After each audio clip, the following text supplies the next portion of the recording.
Good morning, dear students. Today we are going to start with a new chapter, that is the desert, of your supplementary book. Well, by the word desert, I am sure it comes to your mind that desert is a barren land where it is very hot. The temperature remains fluctuated there, so it is generally without water and vegetation. So let us discuss the story of the chapter in detail. All of you must look at the text of the chapter when I explain the chapter to you all. Those of us who live in regions covered with forest and surrounded by hills may find it difficult to imagine what a desert is really like. The popular belief is that it is an endless stretch of sand where no rain falls and therefore no vegetation grows. It is dry, hot, waterless, and without shelter. But this is not entirely correct. For those who have studied it, the desert can be a beautiful place. It is the home of a variety of people, animals, and plants that have learned to live under very hot and dry conditions. Yes, here what do we find? Here it is said that most people believe that desert is an endless stretch of land. They think that it is dry, hot, waterless, and without shelter. The specialists, however, see the desert as a beautiful place. For them, a desert is the home of a variety of people, animals, and plants. Well, now let's move on to the second paragraph.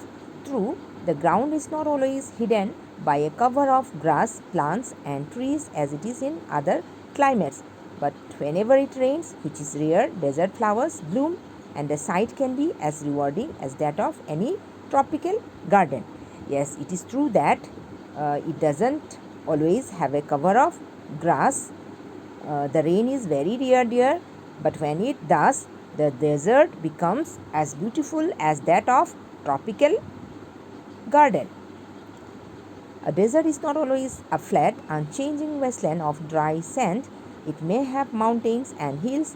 It may have an oasis, big or small. An oasis is like a green island in the middle of a desert where a spring or a well gives plants and trees a better chance to grow. A desert may be hot like the Thar or cold like Ladakh, but generally speaking, if a place has little or no water and vegetation, people usually call it a desert. So here you can see the picture of a desert, and where an oasis is there and a camel is trying to drink water from that oasis. So a desert may sometimes have mountains and hills. It may have an oasis also. An oasis is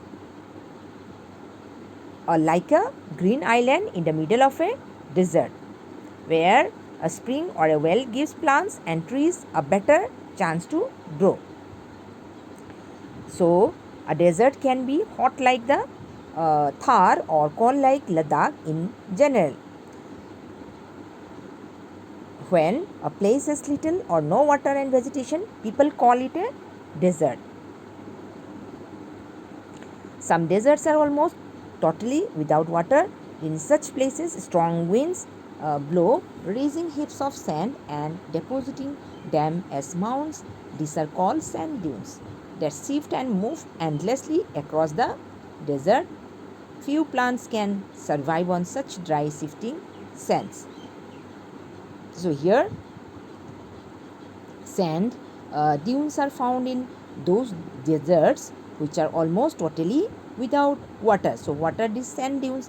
Sand dunes are a heap of sand which is formed by sand when a strong wind blow there in the desert. So these dunes keep on changing across the desert. Now let's move on to the second part of the chapter.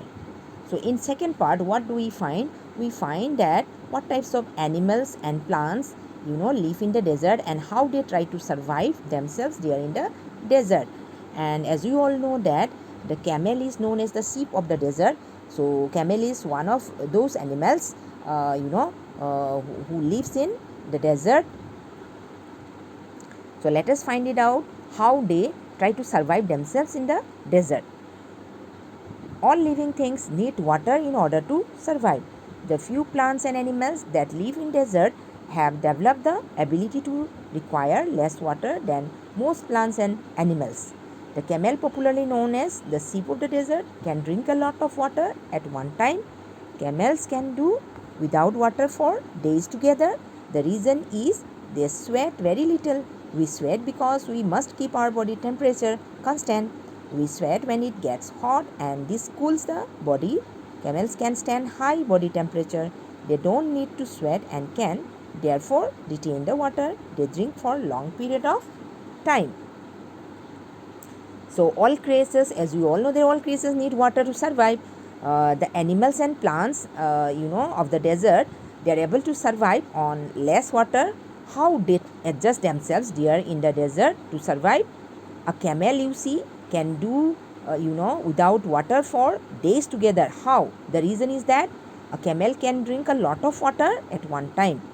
And camels, they do not sweat, and so they retain the water they drink, for a long period of time.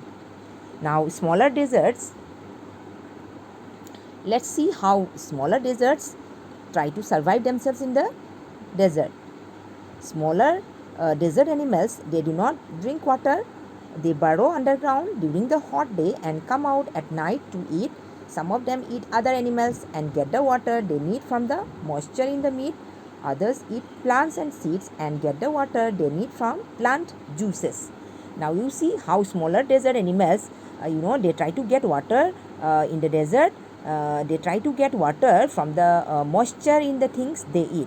And some of them, get water they need from the animals they eat, and those animals who do not eat meat, they eat plants and seeds, and from their plants and seeds, they get water to drink.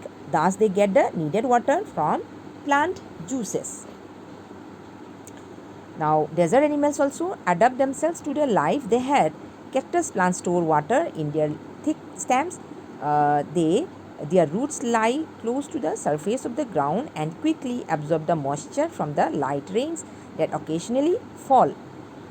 The major feature of all desert is, of course, dryness and variations of temperature. Here you see how cactus plants also survive, try to survive themselves in the desert. They store water in their thick stems, and their roots, try to absorb the water when there is a little rain. Their roots try to, absorb the water from the moisture from the rain, and in that way they get water, to survive themselves in that dry, in the dry desert. Now, in humid climates, the moisture in the air acts like a blanket and protects the Earth's surface from the hot rays of the sun. The absence of this blanket in desert lands causes the desert to heat up rapidly during the day and to cool off rapidly at night. So, we all know that in our cities and villages, the climate is humid. The moisture in the air, it acts like a blanket. So how it acts like a blanket? This moisture in fact protects the earth from the hot rays of the sun, and so the earth is not very hot during the day, and the same cover doesn't let the heat go out during the night. So the earth is not very cold during the night. So thus the variation in temperature during the 24 hours is not much. So the balance of that temperature, is maintained with the help of this, moisture throughout the day. Now, since there is no such cover in the desert, there is much variation between the day and night temperature there. So the temperature, it rises much during the day, and in the same way it falls much during the night. So deserts, we all know that we can conclude that deserts are an important part of nature's, great plan, and they are like the dense forest and the deep oceans. One should not, look upon the desert as useless parts of the earth. So this is how the chapter ends.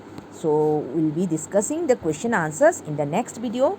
That's all for today. Thank you.